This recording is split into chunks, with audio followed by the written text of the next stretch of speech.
transition. And in this project, we have tried to explore the role of social acceptance, in particular when establishing wind power projects and looking at fuel tax increases across the Nordics. I would just also like to, in my introduction, to provide a little bit of context for why this project, why is it so important. So last year, a range of the same organizations who've been involved in this project, namely Concito, CISO, and Tyrsky, together with IVL from Sweden and a group of Icelandic researchers, carried out a project called Nordic Stocktake and Visions, where we looked at climate neutrality and the pathways towards climate neutrality across the Nordic countries.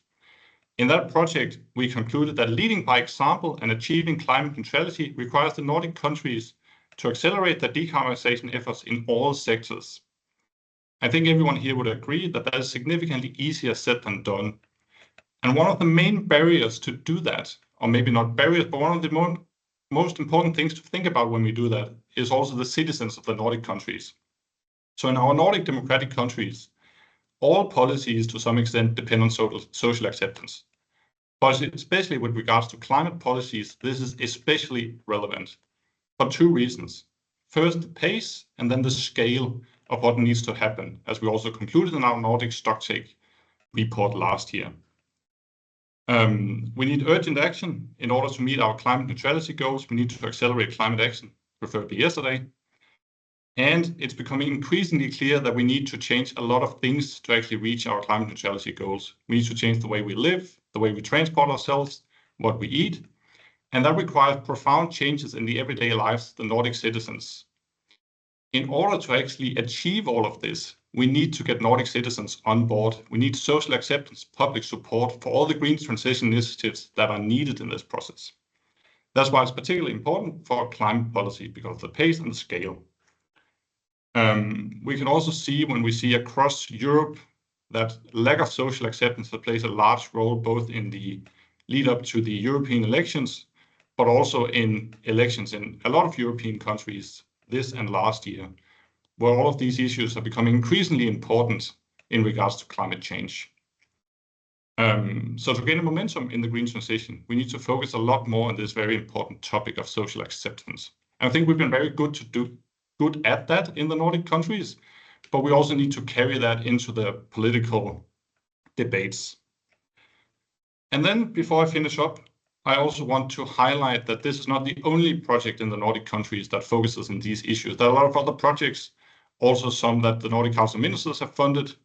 And in particular, I want to highlight the Not Just a Green Transition program, which has been running for the last few years, and that just recently published a toolbox on, let me just get it right, a Nordic toolbox for just green transition that I would definitely recommend people to check out. And I think with that said, I will pass it back to Steph. Right, thank you, Andreas, for giving us the overview. As Andreas just mentioned, this project has had two main cases on wind power and fuel taxes. So we're going to present those in some more detail. What are the main findings? What are the recommendations? And to do that, we're going to use the project team, and we're starting with the case of wind power presented by Pirjo Jantunen. Thanks a lot, Stefan, and thank you, Andreas, for the good introduction. Okay, my name is Pirjo Jantunen. I will go through the wind power case. Let me just share my screen here. So first, I will talk a bit about the social acceptance of wind power in general. Then I will deep dive to our three case countries, Denmark, Finland, and Norway. And in the end, I will go through common Nordic challenges and lessons learned in this project. And first about the social acceptance and the definition we have been using in this wind power case. And we define it as a favorable or positive response relating to, in this case, wind power by members of a given social unit. And also the concept of social acceptance, it's multidimensional and it's dynamic. Later we can see how it has changed over time in different Nordic countries in case of wind power. And also there are 3 different scales in the social acceptance. There's this socio-political acceptance, or in other words, general acceptance, which we have quite a lot of studies in the Nordics, how the general attitude towards wind power has developed over time. Then there's market acceptance, the acceptance, for example, consumers and market. And then community or local acceptance, which is the one we have been actually focusing on in this wind power case. But we are referring a lot to the social political acceptance as well, because that's something that has been studied quite a lot. And also a few general factors that explain the level of social acceptance of wind power. First of all, there's process. So how stakeholders, how local people are involved in the process of wind energy development. Then second, economic effects. So how people feel that the development of wind energy will have positive economic consequences on them or for the host community. And then third, impacts on climate, nature, and landscape. So the potential of wind energy to, on the other hand, to reduce carbon emissions, and this is affecting a lot to the general acceptance. And then on the other hand, having negative impacts on wildlife, nature, and landscape, which is mainly impacting the local acceptance. So these are general factors, and we will go through Nordic cases a bit by bit. And first, a bit about the context of wind power development in the Nordics. So from this picture, where it's shown the primary production of wind energy in the Nordics, we can see that Nordic countries are not all the same. In Denmark, the wind power expansion started a lot earlier than in other countries.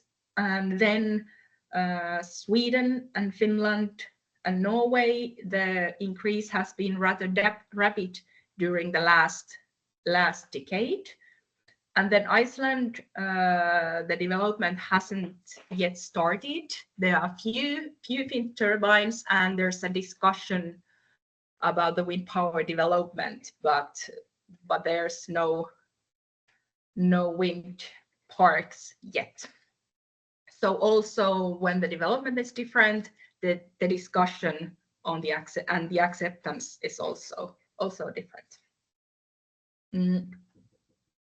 Here is a survey by Nordstat, which surveys the general attitude towards wind farms. And here we can see Denmark, Finland, Norway, Sweden, and the average of other European countries. So here we see that Denmark, the attitude is more positive, and also Finland, Sweden are around the European level, whereas the situation is in Norway, the attitudes are more negative.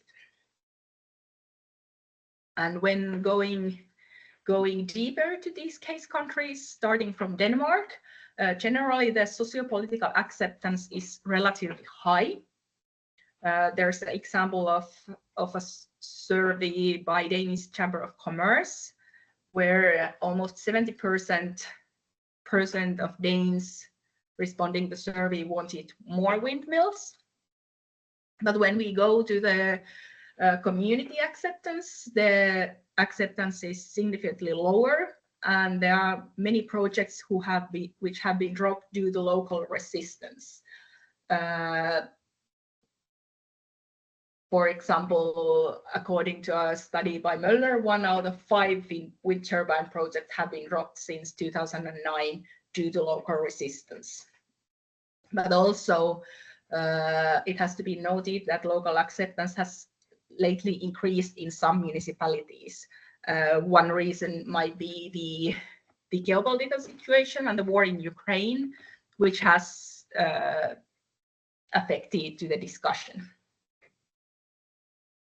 And when we go to Finland, we see a rather similar level of high socio-political acceptance. And in Finland, we have a quite quite good time series by Finnish energy industry, who has been following the acceptance of different energy sources. And here we can see wind power since 2000. So the general attitude is rather positive, but also in here the community acceptance is lower and it's more polarized. So there's a survey on community acceptance by Peltonen, and in there it was around the same amount of people who considered community acceptance high or low. So it's more polarized, but there's also a large variation across regions and localities. And then moving on to Norway, the attitudes were rather positive before 2018, but then there were increased mobilization against wind power, especially after the national framework for onshore wind power was published in 2019, and it got a lot of resistance and negative response. And you can see that the negative attitudes has grown since 2019. During recent years, it seems that the acceptance and resistance has leveled. So let's see what will be the development in the future. And it might be that also in here the war in Ukraine has highlighted the need for more power, and also the state has improved the licensing process. So those might be the reasons behind the change in the attitudes. But also in Norway, the community acceptance is low. And there's an example from the input to the hearing of the national framework in 2019, and it showed a large resistance in municipalities, with 49 out of 56 municipalities expressing that they were against wind power. So we have gone through these cases, and we had a workshop with specialists on the field in the project, and we have recognized three common challenges in the Nordics. Even though there are differences, there are a lot of similarities within the countries. So first of all, balancing benefits and negative impacts is extremely important. So there are negative impacts, environmental impacts, landscape impacts, and so on, and then also distributional impacts. And then there are benefits to local residents or local area, and how the benefits are shared between the residents. For example, what's the share for the landowner? What's the share of the people living nearby? What's the benefits for the whole municipality? So there can be taxes which are different within the Nordics. For example, if municipalities gain tax from the wind power or not, of course they bring local investments, they create jobs. There might be compensations. For example, in Denmark, there has been a compensation scheme. And then there are concerns between rural and urban areas, between Sami area within Finland, Sweden, and Norway, and then rural urban Denmark, how the benefits and how the negative impacts are shared between these areas. Then the second challenge already mentioned is Sami culture and reindeer herding. So how we balance the indigenous cultures, local livelihood, and wind power investments. Wind power has negative effects in reindeer herding. In many projects, there has been seen the lack of involvement in planning processes, for example, that the local people are not heard. And also it has been recognized that there's a lack of knowledge among the project developers, for example, about the reindeer herding. So this is something that is similar in these Nordic countries. And the third one is community involvement and process transparency. So The processes are generally long and complicated, and it's hard for local people to understand what is going on. And then public involvement, it might be insufficient. There might be a lack of transparency in the process, and also a lack of coordination between different wind projects and different projects in the area in general. So it might be that there are other investments as well, and they might cause cumulative negative impacts, for example, to the environment. So these are the challenges we recognized. And last, I'm going to share the lessons learned.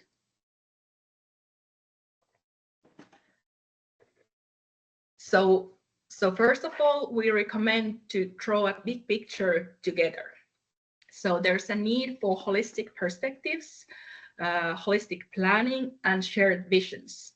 And we need to co-create a local vision on the green transition and take all abroad, not just municipalities, not just green transition project developers, but everyone on board to see the wider context. As mentioned, of course, all wind power projects, but all other investment projects and all other development and all land use. And to consider all needs and goals, for example, nature conservation goals, local livelihood goals, green transition goals, and see the citizens' own role in the transition, so that they are just not there following what project developers are doing, but they are actually able to contribute to the common green transition. And the second lesson is to make the transition just and fair. And there's the need to navigate and address the existing divides in the society. So we already have good Nordic examples on benefits sharing practices. We need to share those, and we are sharing those in the report. I recommend you to read when it's published. And also scale those good examples, so we don't need to do the same mistakes in every country. And also make sure that the project is encouraged locally. So there are, for example, those wind power projects that are driven by local landowners.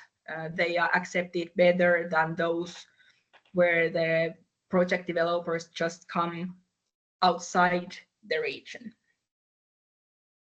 And here make sure that not those parts of the country or those people, that not all are just gaining the negative impacts of the projects, so that the negative and positive impacts are shared better. And then third of all, it's all about engagement. So you need to engage early, you need to communicate transparently, and communication is something that is crucial to all these 3 steps, and it's stressed along our project and along the workshops. So communication is really important, but it's not just that you communicate, that you send the press release, but you need to experiment different forms of engagement, so that you increase the quality of engagement, not just that you engage no matter what. For example, it was mentioned in the workshops that in certain areas there are dozens and dozens of projects developed, and the locals, they don't have the time and resources to participate in all the processes. So how to make sure that people can participate in the processes, for example, combine the processes somehow. And also there's a need to develop competencies for citizen involvement. As said, the quality of engagement needs to be increased, but it doesn't happen without the skills and competencies. So we need those skills both in municipalities, but also in project developers. So here are the lessons learned from the wind power angle, and then we will hear them later from the fuel taxes. Thank you. Thank you, Pirjo. I would just like to remind you at this point that after the 2 presentations and 2 comments, there is a space for discussion where you can use the chat function to write your questions to the group of presenters. But we still have 3 more prepared presentations to go, and the next is on fuel taxes from Søren Have from Concito. Thank you very much, Stefan. Yes, Søren Have from Concito, where I'm heading our mobility program. And it's a pleasure to present our findings on how to, you could say, perhaps not ensure, but at least improve social acceptance of fuel taxation in the Nordic region.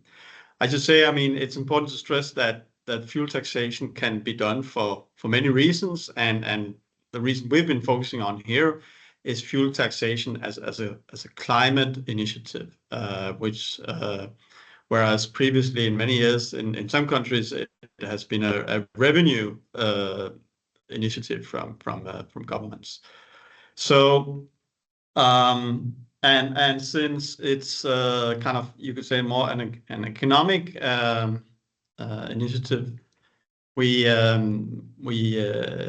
use a slightly different, but I mean consistent way of looking at social acceptance, because often there's a lot of debate about fuel taxes before they are implemented, and so you can say there's an acceptability from a political perspective on will we actually dare to do this, and then when it has happened, then there are concerns. Well, I mean, will protests, so to say, die out? Will acceptance happen, and how can we kind of manage the risk of that resistance which there is, that it won't die out?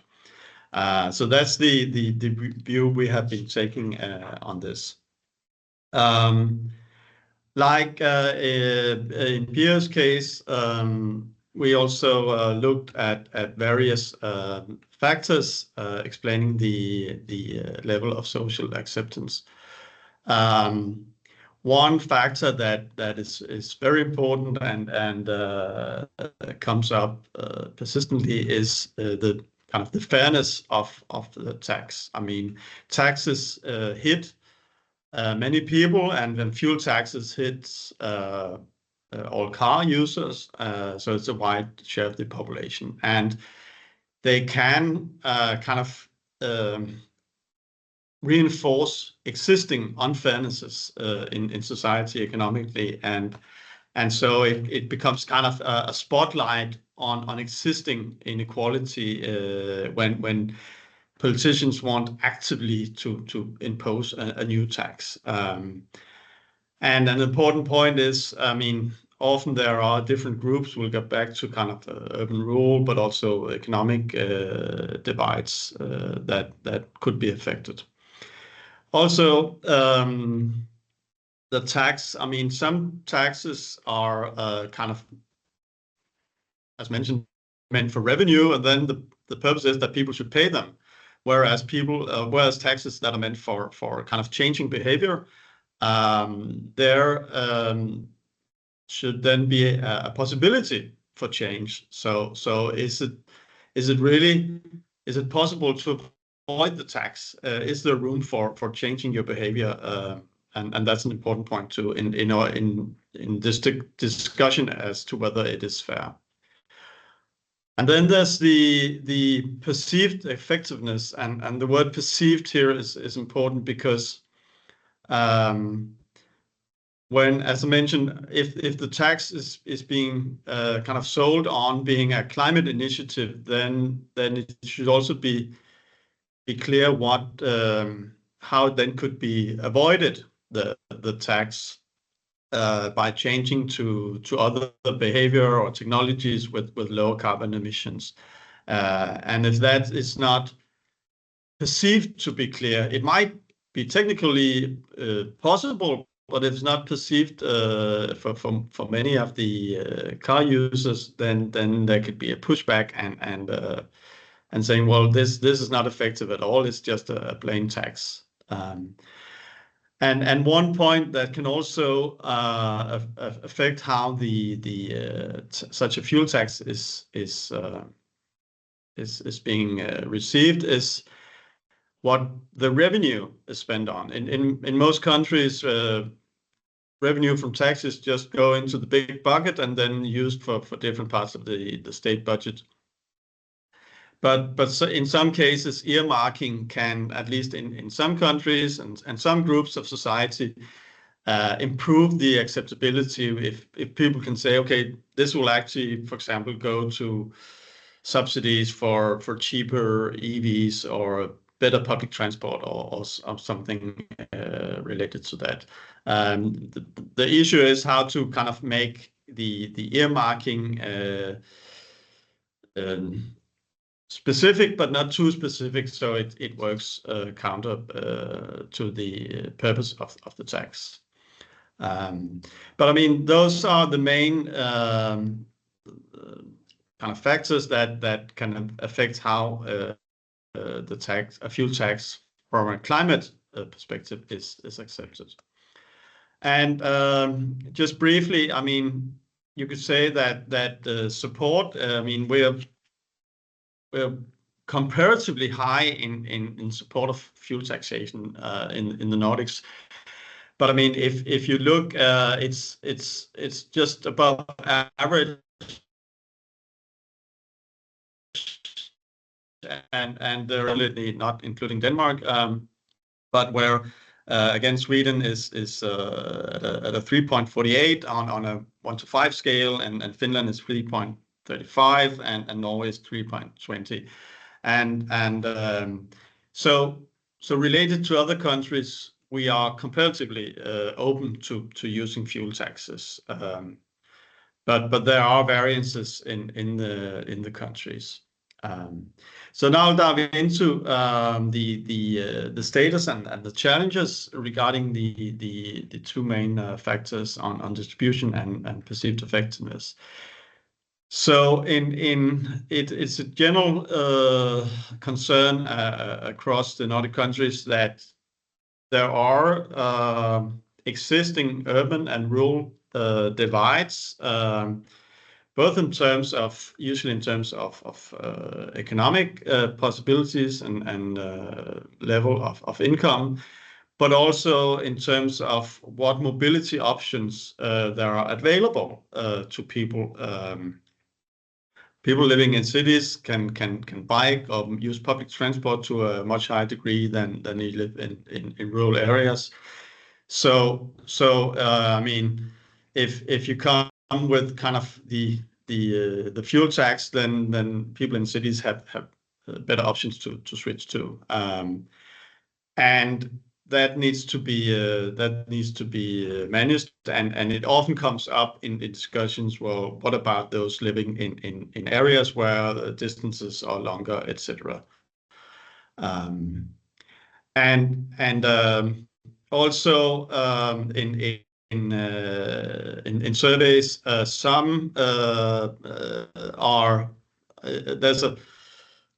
there's a concern from many participants in surveys that fuel taxes are not really effective in changing behavior. So it is being perceived by many just as a tax. And on the other hand, you can see in some countries, or maybe also broader, that, for example, when fuel gets more expensive, people find ways to adjust through driving slower or skipping some trips and so on. So people know how to adjust to higher fuel prices. So you can see there's a paradox there. But it is the perception is important to work on, and we'll get back to recommendations on that.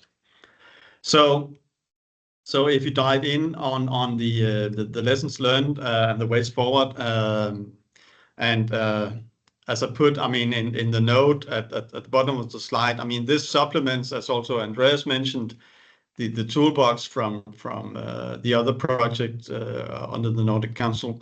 But also we should say that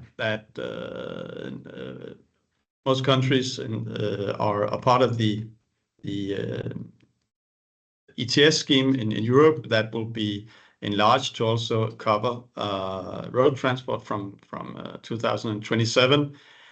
And there's also you could say a framework for managing kind of social acceptance of fuel taxation in this respect coming from EU, but nevertheless, and there's funds set aside for it provided by the Social Climate Fund, and all countries need to develop social climate plans. So that's also a kind of a broader recommendation. We also suggest to leverage that possibility both through the planning but also through the funding that comes with it. But if we dive into, I mean, we the recommendations that and lessons learned that Pierre mentioned had some groupings that we've used in the report consistently. So if you look on kind of getting the broader perspective and showing where we would be going in the transport sector, road transport sector, one important point is to create this vision on a complete transport system that is more healthy, both from a kind of air pollution perspective, but also perhaps from using more active transport, and showing that this transition will deliver immediate benefits, not just climate benefits. Also, that's also an important point in creating acceptance. But also then be clear and not kind of to hide these fuel tax increases. For example, in Denmark, it has been clearly communicated that yes, fuel will be expensive over the years, and so people can start adjusting well ahead to that, so that it doesn't come very late. So provide early communication on that. And then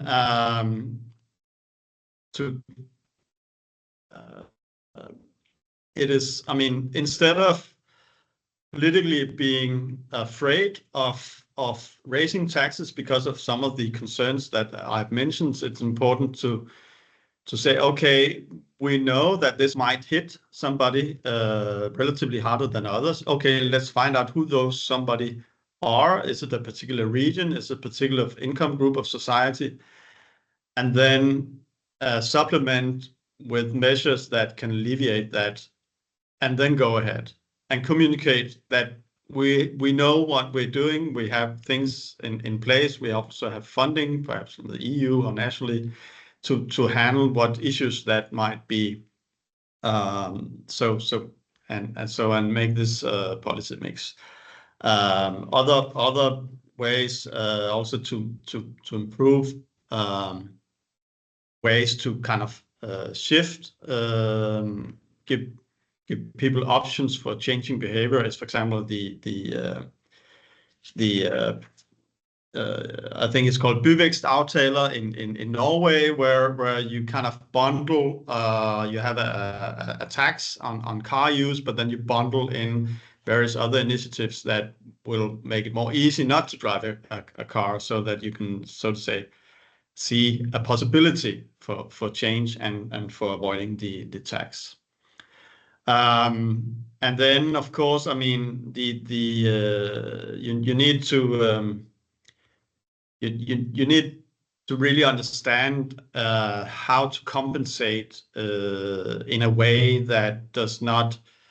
I mean, if you just send the same amount of money back to people that they will now be paying more in fuel, it's perhaps not so effective. But then again, I mean, so how can you find a way to make a compensation that kind of keeps the incentive and perhaps it could be more on a regional level, so that those money then also could be spent on better public transport and so on. An example of compensation in Denmark was that the diesel tax is being raised from January 1st, but then there's an ownership tax also on diesel cars that then will be lowered so that for the average diesel car owner, it will even out. That gives an incentive still to drive less, and you can argue that you have kind of taken steps to alleviate any social imbalances that could be. Also, regarding we talked about the perceived effectiveness. Some cases, the alternatives might be pure in reality, and then of course they should be improved where it makes sense. But in other cases, it might also be that people just basically don't know about the alternatives. So there's a lot of communication also to be done. Let people try stuff like test an e-bike for 3 months or something like that. That's important to include by. I mean, these are general recommendations in line with what Pia you also mentioned, that when you're doing this, which I mean it's very much in your face of large parts of the population, it's important to engage and be very transparent in the communication. And it also requires that the kind of public servants are allowed to, and also perhaps better at having this more open dialogue with citizens. So I think these would be the concluding words from my side, and looking forward to the discussion later on. Thank you. Thank you, Søren. So that concludes the presentations from the project team. But then we have invited 2 competent people to give prepared comments to our findings and recommendations. The purpose of this is to shed light on our findings from other perspectives, including from other countries and from other types of organizations. Those 2 are Thomas Duen from the University of Amsterdam, who has done extensive research on public support for climate policies and taxes in particular, and Maria Mjåland, Norway's youth delegate to COP, so the climate negotiations, representing the Norwegian Children and Youth Council. We had some technical problems getting all to join up before we started, so I think to give Maria a little bit more time to get ready, maybe Thomas would like to start with his comments. Yes, thank you, Stefan, for inviting me. So Stefan asked me to make a few comments specifically about the recommendations. So, well, first, let me say it was a pleasure to read the report. Many interesting things, and I'm happy to see how the research is applied to specifically Nordic countries. Yeah, I think a lot was said in the reports, but I want to mention 2 things that I think maybe were missing or will maybe deserve a bit more reflection in the future. One was subsidies. I think it wasn't mentioned a lot in the report. And I think you insist a lot on people not necessarily perceiving taxes as being effective. Also, the issue of compensation. what I felt throughout my research is that what people really don't like is being trapped into paying for a behavior that they can hardly change. And for this, not only they like alternatives, but also they like, yeah, so I think a combination of taxes and subsidies make people feel like at least they have a way to escape. And that not only it's, they can benefit from the policy, but also the policy can be effective in a way, right? So I think this is something that maybe deserves a bit more in the report.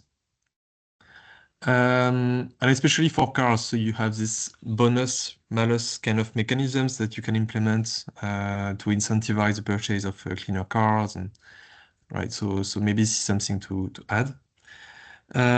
My second comment is a bit more general, and I feel like so there is a new trend in the literature on public acceptance towards policies, which is about narratives. And narratives means how do people generally understand policies? What are the stories that tell to explain how the policy works, whether it's effective or not? And if you don't provide a narrative, people will do it, right? So they will find their own narratives.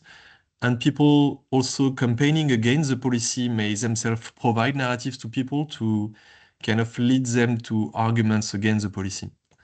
Right? And I think something important for policymakers is to themselves provide to people not only a policy, but also a vision into how this policy is going to affect them. And essentially, I think policymakers must offer people a vision of what's going to be their future with these policies, where society is going to, and why would people be better off with these policies, right? So something like, why should people accept to embark into this policy project?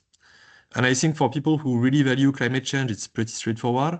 But for those who don't, like, what is it that they have to gain? Is it only some kind of compensation, or is there a bigger society project that will really be beneficial for them, right? So I think this is something also that could be further discussed in the report to gain some insights into why would people actually be better off with such a project, right? So that were my points. Thanks a lot, Thomas. And we will get back to you. There's a debate coming up, and maybe the project team would like to respond to your comments. But before that, we have Maria Mjåland joining us also. Yes. So I don't have as academic comments as Thomas, but more like general, also because I come from the civil society. And the first thing I noticed was that you were right that the Nordics are a front runner. And as a Norwegian youth, I don't feel that we are a front runner when we have only cut 10% of our emissions since 1990. And then I have some comments for the 3 lessons learned. So the first was the vision. And I think it's important with visions and that we think about what kind of society do we want to live in, and what do we need, and what is only nice to have. But when we talk about visions, it's also important to think about what is actually the boundaries of the nature. So when you make a green transition, that it's you always have to do it within the boundaries that the nature and the world actually have. And that we can't use more resources than we have. And I think it's also important to emphasize that the green transition is good for all, that it helps our, for example, food systems and the food security for all. And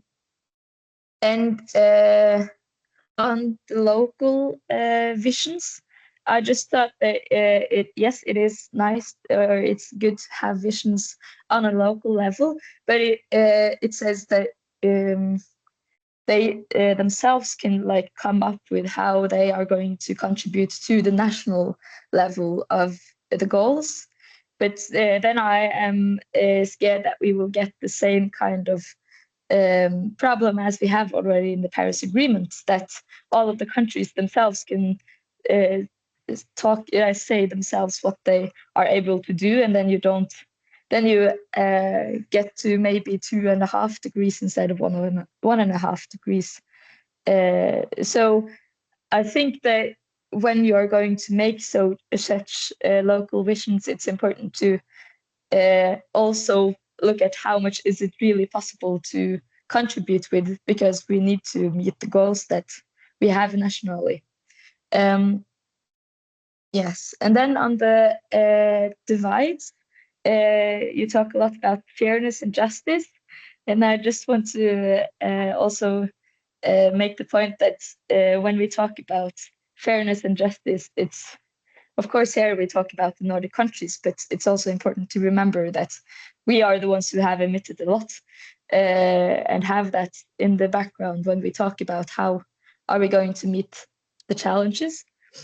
And I think it's really important, the point that we should not only make it more difficult to pollute, but also make it easier to do the other alternatives, and maybe not think that everyone is going to have an electrical vehicle, but those who actually need a car should go over to electrical vehicle, and those who have the possibility to walk or bicycle or take public transportation, that should become easier, especially in the urban areas.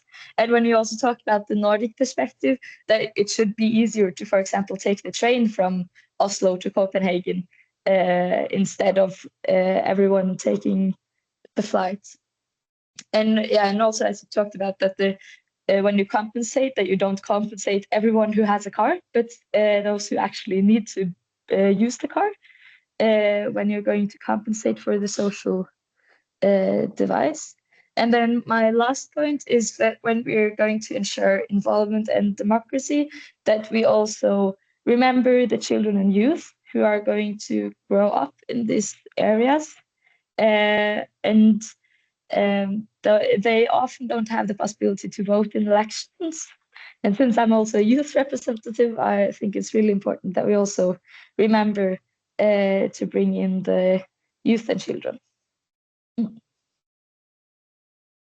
Okay, thank you both for your comments and reflections. And we're at the point where you're all feel free to write your questions, comments in the chat, and we can raise those with the project team members, see who wants to respond. But first, based on the comments from Thomas and Maria, do any from the project team want to respond? I see Søren has his hand raised. Maybe Søren, you would like to respond first, and then let's also see we have questions coming in. Yes, thank you very much for your comments, Thomas and Maria. First regarding Thomas's, regarding the subsidies, we have maybe it's being implicit because, for example, in Norway, there's huge subsidies for EVs through tax rebates, and same in Denmark, and some subsidies for EVs in Sweden also, and high fuel taxes, at least until recently. But yes, it's a good point that it's important to subsidize, and perhaps even go a bit further, like in France, where there's been this leasing scheme for people with very low income, so that they could change to a smaller EV, and smaller EV important both from a cost perspective, but also from a resource perspective. So very much agree to that. And also regarding the narrative, I myself have been kind of saying that, well, I mean, if we act now, I mean, a kid being born today will, before he or she turns 18 and usually get, or maybe not get a driver's license, will actually see the last car with an exhaust pipe, disappear. And that will improve, the local environment, and it will all make, just make everything much healthier. And it also relates to what you said, Maria, about the children and the youth. Yes, there will be immediate benefits from better air, but also, as you also said, we should make it easier to live without having a car, because I mean it gives a higher freedom for those who cannot or will not or cannot afford to drive, particularly like children, and also their parents will not have to drive around with them. So that also gives freedom to the parents. So yes, very much agree to your points as well, Maria. Okay, thank you. We have questions coming in, which I'll get to, but before that, does anyone else, Pirjo, Andreas, do you want to respond to any of the prepared comments before we dive into the questions in the chat? Yeah, I could Pirjo? continue. Yeah. Thank you, Thomas and Maria, for the great comments. I took 2 points to respond. First of all, narratives. I think that's a really important point, and it's connected to vision, but it's also kind of building on from the vision. So if people don't understand why we have policies or why we have wind power, of course, it doesn't create understanding and then acceptance. And then about what Maria said about vision, that the boundaries of nature needs to be taken into account. Exactly that we don't have a separate wind power vision and separate solar power vision and separate nature vision, but combine all of these and then see if we, for example, if we have enough land, and then what kind of compromises we need to make if we cannot have all the money or all the land or all the resources. So I think that common vision would exactly bring that, visualize the boundaries we have in our society. Andreas? You're muted. Yeah, sorry, I'm in the same room as Søren, so we just need to coordinate when we turn on our mics.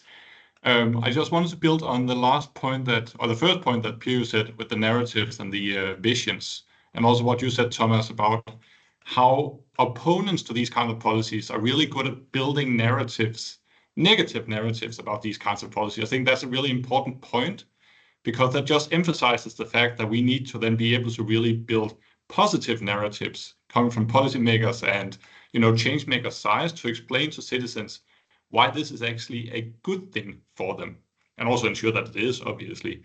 But I think that's a very important thing to emphasize for if there's any decision makers and policymakers in this room, the importance of telling a story about the policies we enact in the green transition to ensure that everyone feels that they're part of them, that they can see themselves as a part of the transition. It's not just something we push down on top of them that they need to follow. It's something we do for their sake, that they kind of are a part of. So thanks for highlighting that.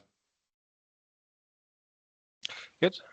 So I'll turn to the questions in the chat, starting with Christian, who has 2 questions, and I think we'll take them one at a time so it's clear what we are responding to. He writes, both presentations recommend engagement and involvement of citizens. It is good advice, but typically also takes a lot of time, which we might not have if we want to act quickly. How do we balance engagement with citizens and the pace of the green transition? Anyone want to tackle that question? I'm not sure who in the team worked most on citizen engagement. Pirjo seems to be moving in her chair. Yeah, I can start. I might not have the perfect answer, but the question is something that we discussed during our project, and I think this is something why we had this project in the first place, because we need to boost the green transition. It needs to happen faster, but also it won't happen at all if the solutions are not accepted. So that's exactly the dilemma we have in hand. And I think one answer is about how we balance the engagement, because we know that in many countries there's attempts to speed up the permitting and so on, and it's important, but we cannot skip the engagement. And one answer could be that we somehow combine the processes or do some local regional it might be the vision work, but anyway, in the land use, that we kind of do it on a more higher level, so that it's not project by project when we then have dozens of projects at the same time, and their stakeholders won't have the time nor energy to take part in all of those. So I think that could have something that we could build on. Søren? Yeah, I mean, that was relating to the next question. Okay, so I'll take the next question, then you can start responding. Next question, how much acceptance is needed? Acceptance is presented as an absolute, but is it realistic to have everyone accept the policy? If not, what level of acceptance should we aim for? Yeah, I mean, it's a great question also, because, I mean, at least regarding fuel, it's acceptance of political decisions. And I mean, often you have political decisions that will also increase urban rural divide, or will also increase inequality economically in society, or will also, through, for example, building of a highway, damage local environment and get into people's lives and so on. And there we tend to just move ahead. And I think it's important that, of course, we should not say, okay, although we're doing it badly anyway in many other policy areas, so we can also do it badly when it comes to climate action. But I think we need to highlight that why, or at least question, why is climate action being held to a higher standard regarding acceptability than perhaps many other policy issues? I don't have the answer for that, but I think it's something that we need to discuss. And I'll try to stick to the role of moderator, but on this one I do want to chip in as well. So I think it's important. It was in this question was stated that acceptance is stated as an absolute, which I absolutely do not think it is. So it's a factor. So first of all, in a representative democracy like the Nordics, it is perfectly legitimate for policymakers to implement policies that are not supported by majority. They're elected on the platform. You have to balance different concerns: nature, climate, distribution, education, health, and we elected them to make those trade-offs for us. So first of all, it's legitimate to proceed without majority support. But the second is that sometimes either the opposition is just so intense, it becomes politically untenable to proceed with the policy, or that the protesters actually have some really good points. There are things we should think about before proceeding. So it's a factor, but it's not absolute. It's something you have to be aware of. I think one of the most important things is to, also referring back to the question about the pace, is that we learn quickly. We do know what are the likely issues if we're introducing fuel taxes, building new wind power. We know what the sticking points are. If we get better at addressing those up front, there's hopefully less conflict down the line, and the processes can speed up. So do not keep repeating mistakes. If you can learn more rapidly, that should also help with the pace. Next question coming from Erik Brandstedt. Questions about a fair distribution of costs and benefits, as well as about how or whether existing divides should be handled, are political issues where there is ideological disagreement. Liberals versus socialists and conservatives would have different views on certain matters. How do we think about that?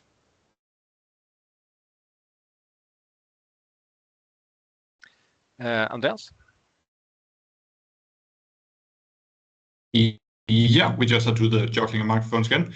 I'll try. It's a difficult question, but I think the important thing also coming from the project here is that we cannot provide the answer of what to do in a specific case. We can just emphasize that social acceptance is incredibly important when we do climate policy. So I think the conclusion from the project, and also from all the other literature on social acceptance, is that these are just really important matters to take into account when you do climate policy and other kinds of policy. Because if the social acceptance or lack of builds too high, we can't get anything through. And then it becomes a hindrance for the green transition, for example. And I think it's also just to highlight that climate policy is, in a lot of contexts, also social policy. It impacts different people in different regions, in different parts of our countries, and also globally. And if we don't take that into account, we end up with a backlash, or risk ending of it with a backlash. And then, of course, it's a political decision how we balance the different things in society. But as long as we remember to balance and to consider those balances when we do policies.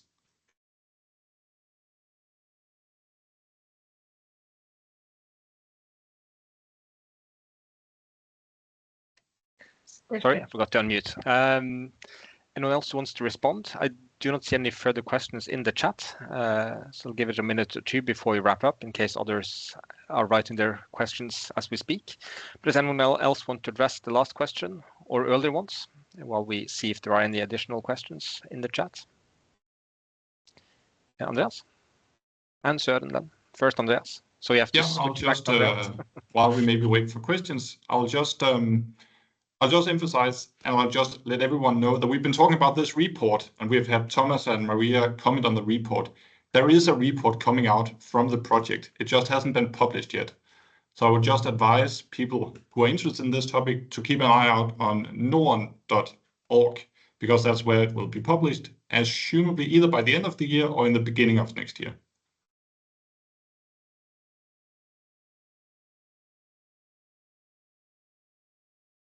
Søren? Yes. So, I mean, regarding the previous question on kind of the distribution and fairness, a good example relates to what you said, Maria, on being able to, I mean, or it should make more sense to, for example, take the train from Oslo to Copenhagen.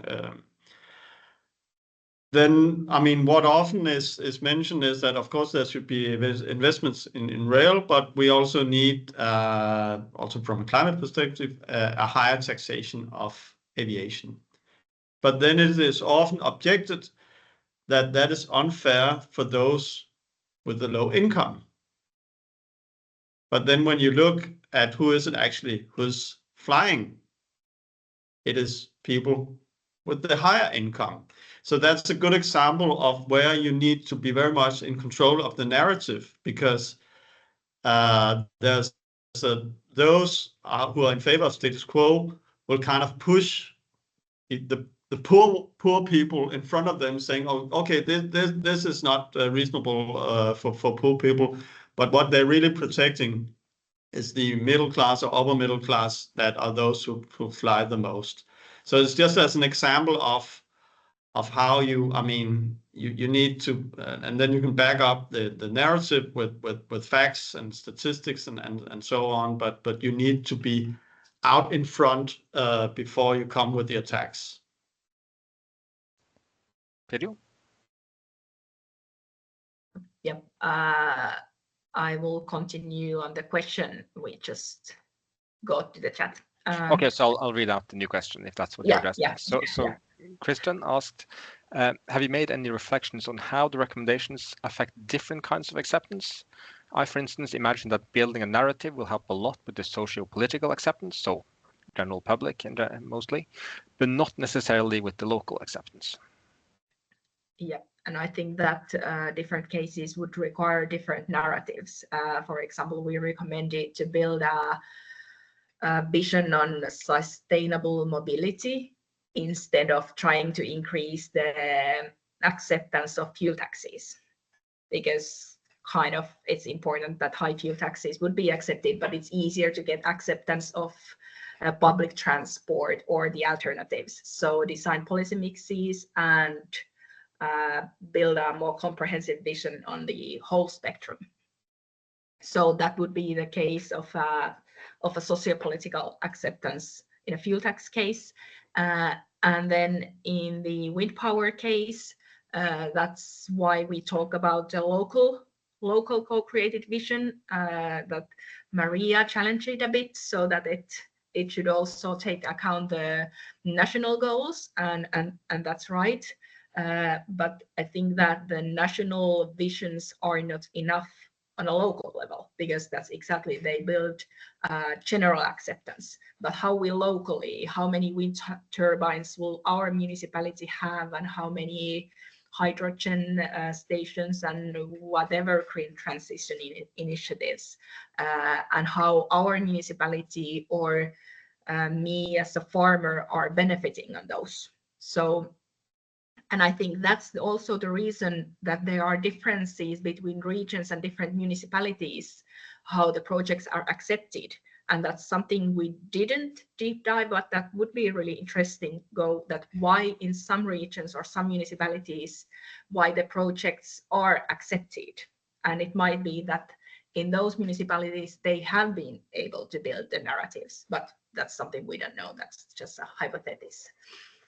But yeah, different kind of visions or narratives would be needed. Okay, we have a new question to address.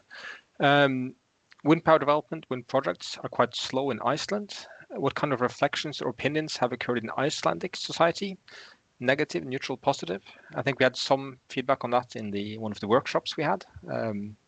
Maybe that goes to Pirjo, who's representing wind power at the webinar today. Yeah, not represent Iceland, but a bit. Yes, the wind power bit.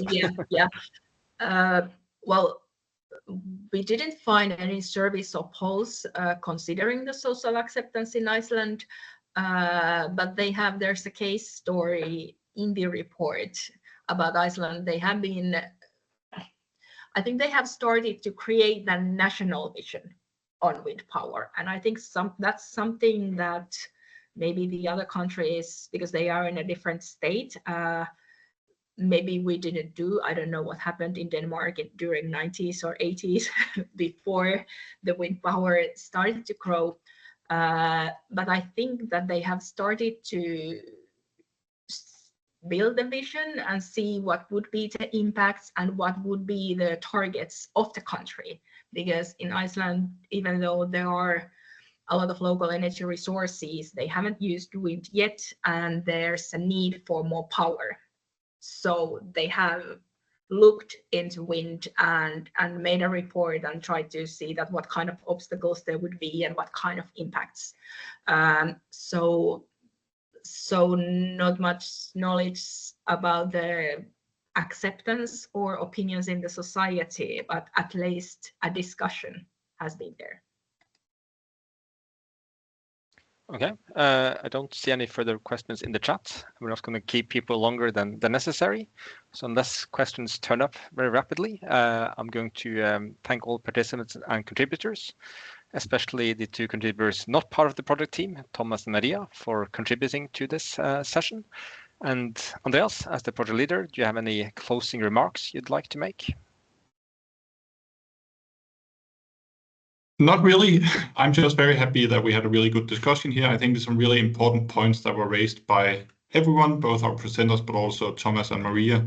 And thanks for your perspectives. And I mean, we've been looking at 3 countries, specifically in the Nordic region. There's obviously a lot more work to be done in this area in the future. I think what is important also coming from my perspective is that we know what a lot of the challenges are, and we kind of know what needs to be done. There's been a lot of academic research in this area, especially in the Nordic countries, and especially on wind power. I think the most important thing now is not to do more research necessarily, is to act on that research that's already available. I think those are my final words. Good words to end on. Hopefully there are some policymakers online listening to those words. So hope you all have a good day, and please keep an eye out for the report, which will be published within a few weeks. Bye-bye. Bye-bye. Bye.